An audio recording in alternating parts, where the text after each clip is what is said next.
नमो नमः। बच्चों, यदि हम साइंस की बात करें और विज्ञान की जहाँ बात होती है वहीं हमें विज्ञान समूह की बात याद आती है। तो यह विज्ञान समूह हमारे यह आया कहाँ से है? विज्ञान समूह तो संस्कृत में महाभारत, जो कि बृहद ग्रंथ है, जो कि वेद व्यास के द्वारा विरचित है, उसमें 18 पर्व हैं। पर्व को हम यूं भी देख सकते हैं, पर्व मतलब होता है अध्याय। तो महाभारत में भी विज्ञान है। तो महाभारत में विज्ञान कहाँ है, कैसे है, हम उसको कैसे समझें, हमें कैसे ज्ञात हो कि महाभारत में भी विज्ञान है? तो बच्चों, आज हम 10वीं कक्षा का संस्कृत सामान्य से दूरवा पुस्तक 13 पाठः महाभारते विज्ञानम इति पढ़ेंगे। श्रीमता कृष्णद्वैपायन व्यासेन विरचिते महाभारते जीवनस्य सर्वेषामेव विषयाणां तात्विकं चिंतनं लभ्यते। यथोक्तं यत् महाभारते सर्वेपि विषयाः प्रतिपादिताः वर्तन्ते, तदनु अत्र पाठे ततः केषाञ्चित् वैज्ञानिक विषयाणां संक्षेपेण वर्णनं प्रस्तूयते। श्रीमद् कृष्णद्वैपायन वेद व्यास के द्वारा विरचित महाभारत में जीवन का सब कुछ या जीवन के सभी विषयों का, सभी विषयों पर उन्होंने प्रकाश डाला है। यथोक्तम, जैसी कहा गया है कि यत मतलब जो महाभारत में है, सर्वे महाभारत में सभी विषयों का प्रतिपादन किया है। उन्होंने महाभारत में सभी विषयों को लिया है। तद मतलब वह यहाँ पाठ में कुछ विषयों को हमने संक्षेप के रूप में यहाँ पर हमारे पाठ्यक्रम में वर्णित किया गया है। भारतीय सनातन वैदिक संस्कृतेः परिचायकाः आकरग्रन्थाः खदान।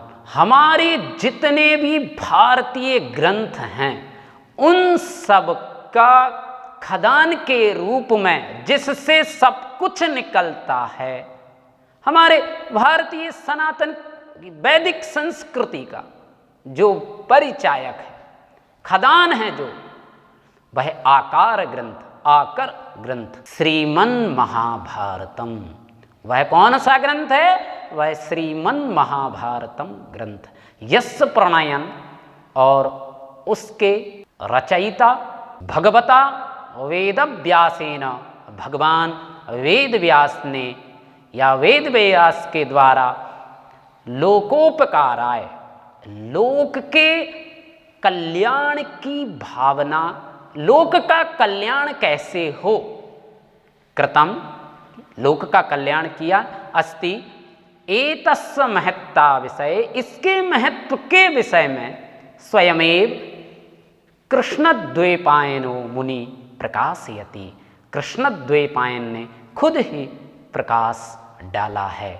धर्मे चार्थे च कामे च मोक्षे च भरतर्षभ, यदि हस्ति तदन्यत्र यन्ने हस्ति न तत् क्वचित। धर्म, अर्थ, काम, मोक्ष, चारों पुरुषार्थ, धर्म, अर्थ, काम, मोक्ष, ये चारों पुरुषार्थ, क्योंकि व्यक्ति इन चारों पुरुषार्थ के द्वारा ही अपना जीवन संपादित करता है।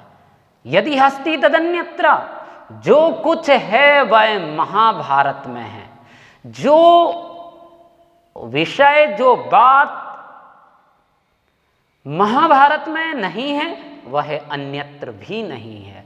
यदि कोई बात आपको अन्यत्र देखने को मिलती है तो आपको ये मानना ही पड़ेगा, क्योंकि ऐसा महाभारत में कहा है कि जो कुछ है वह महाभारत में समाहित है। महाभारत में नहीं है तो वह कहीं भी आपको दृष्टिगोचर नहीं होगा। यदि हस्ति तदन्यत्र यन्ने हस्ति न तत्कुचित, वो कहे वह आपको कहीं भी नहीं दिखाई देगा। महाभारतम न केवलम विश्वकोशत्वेन विद्यते, महाभारत न केवल विश्वकोश है अपितु अत्र, बल्कि यहाँ पुराण इतिहास आदि नाम, पुराण इतिहास का आदि वैज्ञानिक दृष्टया और वैज्ञानिक दृष्टि से भौतिक शास्त्र, खगोल शास्त्र, कृषि, जलबंध, जलबंध का तात्पर्य पानी के बांध, जल सेचन आदि व्यवस्था, जो खेतों में पानी देने की जो व्यवस्था है वह हमारे महाभारत में बहुत सुंदर तरीके से वर्णित किया। रसायन शास्त्र, केमिस्ट्री, वैद्यक शास्त्र, लौह शास्त्र, वस्त्र निर्माण, शस्त्र निर्माण, संचालन विधि इत्यादि वह विषयाः ज्ञान विज्ञानोपेताः वर्णिताः सन्ति। वह सभी विषय ज्ञान विज्ञान महाभारत में वर्णित हैं। तेषु केचन विषयाः, उनमें कुछ विषय अत्र उदाहरीयन्ते, यहाँ पर कुछ विषयों को उदाहरण के रूप में हमने लिया है, या हमारे पाठ्यक्रम में उदाहरण के लिए कुछ विषयों को लिया गया है। भौतिक शास्त्रम वस्तूनाम अन्य सापेक्ष, अन्य सापेक्ष मतलब निर्भर होकर, वस्तुओं का निर्भर होकर चलनम इत्येषः विचाराः भौतिक शास्त्रे अतीव प्रसिद्धाः। भौतिक शास्त्र में बहुत ही प्रसिद्ध है। महत् बड़े आश्चर्यस्य विषयोयम, यह बहुत बड़े आश्चर्य का विषय है। अस्ति है यत् इमम, इमम मतलब यह है मतम भगवान, यह मत भगवान बादरायणाः संस्थापयति, भगवान बादरायण ने संस्थापित किया है क्या महाभारत में। चलम यथा दृष्टिपथम परैति सूक्ष्म महद रूपमिवा विभाति स्वरूपमालोच्यते च रूपम परम तथा बुद्धि पथम परैति। चलम निश्चल, यथा दृष्टि पथम आँखों के सामने, परैति आती है दिखाई देती है, सूक्ष्म महद विभाति जो कि बड़ी सी दिखाई देती है, स्वरूप मालोच्यते दिखलाता है क्या, चरूपम परम आत्मा तथा बुद्धि पथम परैते। चलम यथा दृष्टिपथम इस श्लोक का शाब्दिक अर्थ है जैसे निश्चल वस्तु भी आँखों के सामने आने पर चलती हुई सी प्रतीत होती है, जैसे चलती हुई नाभ में बैठे व्यक्ति के जैसे सूक्ष्म वस्तु भी बड़ी सी दिखाई देती है, और जैसे स्वच्छ दर्पण वस्तु का रूप वैसा ही दिखलाता है, वैसे ही आत्मा शुद्धि बुद्धि में आती है। अस्य पादस्य प्रथमे पादे, इस श्लोक के प्रथम पाद में तेन सह एव विचाराः प्रकटिताः अस्ति, उसमें यही विचार प्रकट किया है, बताया है। अत्रैव अन्यौ अपि द्वौ, दूसरे भी दो क्या भौतिक शास्त्र संबद्धौ विचारौ कथितौ स्था। यहां पर भी उन्होंने भौतिक शास्त्र में जो संबद्ध विचार हैं वह कहे हैं क्या, तौ चा कांच के न, कांच से, दर्शने न, देखने से, सूक्ष्मम अपि वस्तु बृहद इव भासते, जो सूक्ष्म वस्तु है, जो बहुत छोटी वस्तु है, वह भी हमें बहुत बड़ी दिखाई देती है, प्रतीत होती है। इति स्वच्छे दर्पणे वस्तुनः रूपस्य तादृशेन प्रतिबिंबम, उसी तरह की परछाई भी दिखाई देती है। खगोल शास्त्रम, अब खगोल शास्त्र में महाभारत में क्या वर्णित है, बहुत सुंदर बात, दृष्टव्य बात है, देखने योग्य है। काल गणना क्षेत्रे भारतीयम खगोल शास्त्रम विश्वस्मिन प्रसिद्धम अस्ति। काल गणना के क्षेत्र में भारतीयों का खगोल शास्त्र संपूर्ण विश्व में प्रसिद्ध है। खगोलस्य भावार्थाः भवति, खगोल का भावार्थ है यद आकाशः अपि पृथ्वीव गोलाः अस्ति, आकाश भी पृथ्वी के समान गोल है। अपि पृथ्वीव, यद आकाशा अपि, आकाश भी, पृथ्वीव गोलाः अस्ति, पृथ्वी के समान गोल है। महाभारते तु विप्लम सेकंडम इति, महाभारते तु विप्लम सेकंड इति आंग्लीयानाम ना, अंग्रेजी नाम से प्रसिद्धम इत्यस्यापि विभागाः कृता दृश्यते, यह भी विभाग यहाँ दिखाई देता है। क्या दिखाई देता है, यथा जैसे काष्ठानिमेषा 10 पंच चैव त्रिंशत्तु काष्ठा गणयेत् कलां ताम 30 कालाश्चापि भवेन् मुहूर्तो भागः कलाया 10 मश्च यः स्यात्। बड़ा सुंदर श्लोक। काष्ठा 18 निमेष की संख्या, निमिष 18 निमिष की संख्या, निमेषा नेत्रों की पलक गिरने का समय, जो कि हमारी जो आंख की जो पलक है, जो जैसे ऊपर नीचे होती है,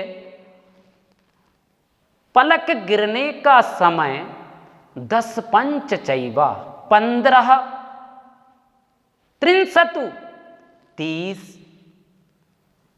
गिननी चाहिए। देखिए खगोल शास्त्र का कितना बृहद सुंदर वर्णन महाभारत में। 30 कालाश्चापि भवेन् मुहूर्तो भागा, बोलते हैं 30 कालाश्चापि भवेन् मुहूर्तो भाग कलायाद समस्त या स्यात्, वह हमें महाभारत में उन्होंने बताया है। इस श्लोक का हम बच्चों अर्थ समझेंगे। बोलते हैं 15 निमेष और 30 काष्ठा की एक कला गिननी चाहिए। 30 कला का एक मुहूर्त होता है, उसके साथ कला का 10वां भाग और सम्मिलित होता है, अर्थात 30 कला और 3 काष्ठा का एक मुहूर्त होता है। बड़ी सुंदर बात महाभारत में वर्णित। इयमेव, इसी प्रकार बोलते हैं, इयमेव इसी प्रकार सूर्य चंद्र ग्रहण विषय श्या, इसी प्रकार सूर्य और चंद्र ग्रहण के विषय में भी संबंधित खगोल शास्त्र खगोलीय घटनायाः वर्णनम अपि महाभारतकाराः वेदव्यासाः करोति। महाभारतकार वेदव्यास ने सूर्य चंद्र की ग्रहण की जो गणना है उसका खगोल अपने महाभारत में, महाभारतकार वेदव्यास ने भी उसकी गणना अपने महाभारत में की है। कृषि जल बंध जल सेचन आदि व्यवस्था। देखिए महाभारत में कृषि जलबंध जल सेचन आदि की क्या व्यवस्था थी। महाभारत में जो वर्णित किया है, जलमेव जीवनम, जल ही जीवन है इत्युक्त्वा, यह कहावत सर्वविदित है। सिद्ध्यति यत जलम बिना जीवनम कथमपि, जल के बिना जीवन कुछ भी नहीं है। न संभवम जलम न भविष्यति, यदि जल नहीं होगा, चेत तदा, तो तब धान्योत्पत्ति कथम भविष्यति, तो धान्य कैसे होगी। अतः जलबंधन पूर्वकम विशाल जलराशिम संकल्य, संकलित मतलब एकत्रित करके, एकत्री करके, तस्य सम्यक रूपेण सेचनादि व्यवस्था करणीया। बांध हमें बनाकर जल सिंचन की व्यवस्था, खेतों में पानी देने की व्यवस्था महाभारत में। एतदर्थम सत्यवती सुताः महाभारते उल्लिखति, उन्होंने महाभारत में बड़ी सुंदर व्यवस्था लिखी है। क्षेत्रम ही रसवत शुद्धम कर्षकेणोपपादितम ऋते वर्षम न कौन्तेय जातु निवर्तयेत् फलम। क्षेत्रम शब्दार्थ देखेंगे श्लोक के। क्षेत्रम, क्षेत्र मतलब खेत, ही रसवत सरस, भले ही खेत पानी से, पानी की अच्छी व्यवस्था है, खेतों में भले ही पानी दिया हुआ हो, रसवत पानी दिया हुआ हो, शुद्धम कर्षकेणा, कर्षकेण मतलब किसान के द्वारा जुताई और सिंचाई करके बनाया हुआ हो, खेत भले ही बहुत विस्तृत करके सिंचाई और जुताई और सिंचाई के लिए बनाया हुआ हो। ऋते मतलब बिना, बिना वर्ष न कौन्त्या। वहां कहते हैं हे अर्जुन, भले ही खेत बहुत अच्छा रसवत हो, सरस हो, किसान ने जुताई और सिंचाई के लिए भले ही खेत बनाया हो, लेकिन वर्षा के बिना कभी कभी निवर्तयेत् फलम, यदि वर्षा ना हो तो वह खेत किसी काम का नहीं होता। ऐसी व्यवस्था जल सेचन, कृषि जलबंध जल सेचन आदि की व्यवस्था महाभारत में वर्णित है। तत्र वै पौरुषम ब्रूयुः आसेकम, जुताई और सिंचाई यत्नकारितम सस्यानाम फलों की जल सेचनाय नदीसु जलबंधाः स्थापितुम अपि निर्दिशति। उन्होंने जल सेचन आदि की व्यवस्था नदी के द्वारा, नदियों में जल प्रबंध कैसे हो, नदियों में बांध किस तरह बनाए जाएं, यह व्यवस्था उन्होंने महाभारत में ही प्रदान की है। महाभारत में इस व्यवस्था का बहुत अच्छा उल्लेख दिया गया है। अब महाभारत में रसायन शास्त्र कहाँ है, तो बताते हैं महाभारत में रसायन शास्त्र की भी बहुत सुंदर व्यवस्था की है। महाभारत काले रसायन शास्त्रस्य पर्याप्ताः विकासाः अभवत्। महाभारत में भी रसायन शास्त्र का पर्याप्त विकास हुआ। तस्माद् एव, उससे ही औषधि विज्ञानम, औषधि विज्ञानम धातु शास्त्रम चा विकसितम, उससे ही औषधि विज्ञान धातु शास्त्र का विकास हुआ। वेद व्यासाः कथयति, वेदव्यास ने कहा है, रसायन विदश्चैव सुप्रयुक्त रसायना दृश्यन्ते जरया भग्ना नगा नागैरिवोत्तमैः। बड़ी सुंदर श्लोक के द्वारा वेदव्यास बताते हैं कि रसायन शास्त्र का क्या उल्लेख है महाभारत में। रसायन रसायन विदश्चैव, रसायन शास्त्र के जानकार, सुप्रयुक्त रसायना, अच्छी प्रकार से प्रयोग करके, दृश्यन्ते दिखाई देते हैं, जरया वृद्ध अवस्था, भगना का अर्थ है टूटे, नगा वृक्ष नागई रिबोत्तमयी नाना विधानाम सुगंधि द्रव्याणाम निर्माणार्थम। बोलते हैं तरह तरह के सुगंधित द्रव्यों का निर्माण, पुष्पाणाम तैलस चा उपयोगा, पुष्पों के द्वारा तेल का कैसे प्रयोग किया जाए। तदा नीन तनाहा, उस समय के जनाहा कुर्वंती, कैसे करते थे उस समय के लोग, कैसे करते थे, तैल इत्यादि सुगंधी द्रव्यों का कैसे प्रयोग करते थे, उपयोग करते थे। तिल सरस तलैस्य, सरसों का तेल, बहुशा उल्लेखो वर्तते, बहुत जगह इसका हमें उल्लेख दिखाई देता है। वैद्यक शास्त्रम क्या है महाभारत में, मनुष्याः सदा निरोगाः भवेत्, मनुष्य सदा निरोग रहे। अतएव स्वस्थ शरीरार्थम बहवः उपायाः वर्णिताः सन्ति, इसलिए उन्होंने स्वस्थ शरीर के लिए बहुत सारे उपाय वर्णित किए हैं। वैद्यक शास्त्रम आरोग्य शास्त्रम अपि कथ्यते, वैदिक शास्त्र को भी आरोग्य शास्त्र कहते हैं। स्वस्थ्य घातकाः ये राजरोगा दयः सन्ति, स्वास्थ्य के लिए जो हानिकारक जो राजरोग हैं, तेषां सर्वथा समनाय, उन्हें हमें रोकने के लिए द्विसप्तति विधाः 72 प्रकार की चिकित्साः करणीयाः, उन्होंने 72 प्रकार की चिकित्सा, राजरोग रोकने के लिए उन्होंने 72 प्रकार की चिकित्सा बताई है। उल्लेखा एवं विधि, इस प्रकार, किस प्रकार, विद्यते कहा है, द्वासप्तति विधा चैवा शरीरस्य प्रतिक्रियाम, हम रोगी की 72 प्रकार से उपचार कर सकते हैं, चिकित्सा कर सकते हैं।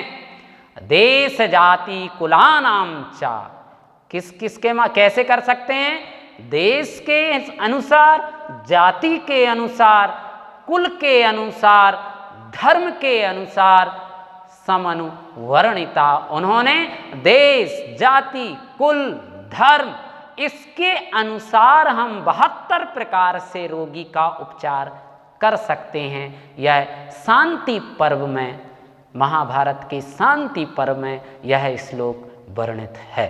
अब महाभारत में लौह शास्त्रम क्या है, लौह शास्त्रम वयम जानीमः यत सुवर्णम रजतम ताम्रम सीसम त्रपुः, ये धातुओं के नाम, अयम इति नामना धातवाः प्रसिद्धाः सन्ति, इस नाम की धातुएं प्रसिद्ध हैं। आभरण स्वरूपेण, गहनों के रूप में, क्रय विक्रय, क्रय विक्रय व्यवहार साधनत्वेन च सुवर्ण रजतयोः उपयोगिता महाभारते वर्णिता अस्ति, सोने की और चांदी की उपयोगिता महाभारत में वर्णित है। राजप्रसादादि नाम, जब राजमहल आदि बनते थे, निर्माणे बनते थे, ऐसा यही लोहे का क्या, स्वर्ण और चांदी, लोहे का उपयोगाः भवति, इसमें सोने और चांदी का उपयोग होता था। सुवर्णस्य अग्नौ तापनेन, सुवर्ण को अग्नि में तपाने से शुद्धिकरण क्रमाः, शुद्धिकरण का क्रम, तदानीं तस्य, उस समय के व्यवहारस्य प्रमाणम उपस्थापयति, वह प्रमाण यहाँ पर हैं। यथा ही कनकः शुद्धम तापच्छेद निघर्षणै परीक्षेत तथा शिष्यान ईक्षेत शील गुणादिभि, यह महाभारत के शांति पर्व में वर्णित है। यथा ही कनका, जैसे सोने की, शुद्धम शुद्ध करने, तपाकर सोने को काट कर और पिस कर सोने की शुद्धता करना, परीक्षा की जाती थी। सोने की परीक्षा किस तरह, सोने की परीक्षा तपाकर, काट कर, घिस कर सोने की परीक्षा की जाती थी। देखना ईक्षेत शील गुणादिभि, देखना चाहिए हमें सोने की परीक्षा किस तरह, तपाकर, काटकर घिसकर सोने की परीक्षा करना चाहिए, ऐसा शांति पर्व में वर्णित है। वस्त्र निर्माण, अब वस्त्र निर्माण भी महाभारत में है। मानवस्य स्वभावोऽयम् अस्ति, मानव का स्वभाव यह है यत सा लज्जाया, वह शर्म के कारण, शर्म से स्वकीय अपने नश्वर अपि शरीरम, जो कि हमारा शरीर नश्वर है, एक ना एक दिन हमारा शरीर नष्ट हो जाना है, तब वस्त्रेण आच्छादितुम, तब भी हम उसको वस्त्र से ढकते हैं, ढकने के लिए इच्छति, इच्छा करते हैं। वैदिक कालाद एवं, वैदिक काल से ही वस्त्र निर्माण परंपरा वर्तते महाभारते, वस्त्र निर्माण की परंपरा महाभारत में है। ऊर्ण, कपास, कौशे, कौशे आदि, कौशे मतलब कोसा का कपड़ा कहते हैं ना, वस्त्राणाम, जिसे हम रेशमी वस्त्र कहते हैं, निर्माणस्य तत्र तु स्वापेक्षितस्य, अपनी इच्छा के अनुसार, वर्णस्य, वर्ण के अनुसार, कलर के अनुसार, रंग का, संयोजनस्य मिलाने च वर्णनम मिलति, यह वर्णन महाभारत में मिलता है। जैसे यादृशेन ही वर्णेन भाव्यते शुक्ल अंबरम तादृशम कुरुते रूपम एतदेव मवेहि में, बताते हैं यादृशेन, जैसे, ही वर्णेन, जिस रंग के वस्त्र, भाव्यते, रंगा जाता, जैसे कोई सफेद वस्त्र है, यदि किसी सफेद वस्त्र को आप जिस रंग में रंगना चाहते हैं वह वस्त्र उसी रंग में रंग जाता है, तादृशम, वैसा ही रंग। यह बात मुझसे अच्छी तरह समझ लो। यह कौन कहते हैं? वेद व्यास कहते हैं कि सफेद वस्त्र को, वस्तुतः हमारे जो वस्त्र बनते हैं पहले श्वेत वस्त्र ही होते हैं, उन श्वेत वस्त्रों पे हम कलर करते हैं, रंग करते हैं। तो वेद व्यास कह रहे हैं कि वस्त्र निर्माण की परंपरा जो महाभारत में है, महाभारत से ही विज्ञान ने ली है, जो कि जिसे हम साइंस कहते हैं। तो जो कुछ भी है महाभारत में, वेद व्यास जी कहते हैं, मुझसे यह बात अच्छी तरह से समझ लो। यह शांति पर्व का श्लोक है। अनेन ज्ञायते, इससे हमें जाना जाता है कि यद इदम लक्षैक पद्यात्मकम, ये जो 1,00,000 श्लोकों वाला ग्रंथ है, महाकाव्यम, और इसको हमने महाकाव्य कहा है क्योंकि यह महाकाव्य की श्रेणी के अंतर्गत है। एक तरफ से पुरुषार्थ चतुष्टय प्रकाशकम वर्तते, यह धर्म, अर्थ, काम, मोक्ष, ये पुरुषार्थ चतुष्टय हमें सिखाता है। ततो अपि अधिकम ज्ञान विज्ञानयो वैसद्यम चा समुपादिशति, यह ज्ञान विज्ञान का, वैदिक शास्त्र का विस्तार पूर्वक वर्णन हमारे महाभारत में है। तो हम कह सकते हैं इस संसार में जो भी है, जो भी ज्ञान आपको जहाँ मिलेगा वह महाभारत में है। यदि वो महाभारत में नहीं है संपूर्ण संसार में, तो वो ज्ञान भी कदापि नहीं हो सकता है। ये हम इसलिए प्रमाण के साथ कह सकते हैं क्योंकि महाभारत में का यदि हस्ति तदन्यत्र अन्ये हस्ति न तत्क्वचित, जो कुछ है महाभारत में है, यदि महाभारत में भी नहीं है तो यह आपको कहीं भी दिखाई नहीं देगा। बच्चों, इस पाठ को पढ़ने से हमें यह शिक्षा मिलती है कि हमारा संस्कृत ज्ञान विज्ञान का भंडार है,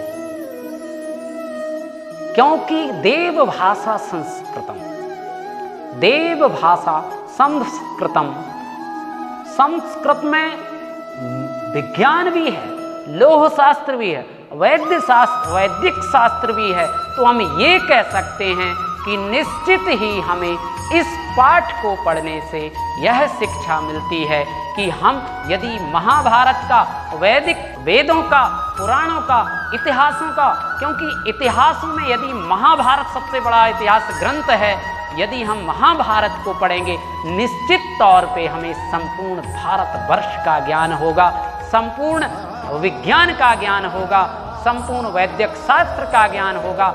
ऐसा कोई भी विषय नहीं है जो कि महाभारत में ना हो। निश्चित हम इस पाठ को पढ़ के अपने आप को धन्य मानते हैं कि हमें एक संस्कृत ग्रंथ महाभारत के रूप में इतना बड़ा ग्रंथ मिला है जिसमें सभी विषय समाहित हैं। अस्तु, धन्यवाद, नमो नमः।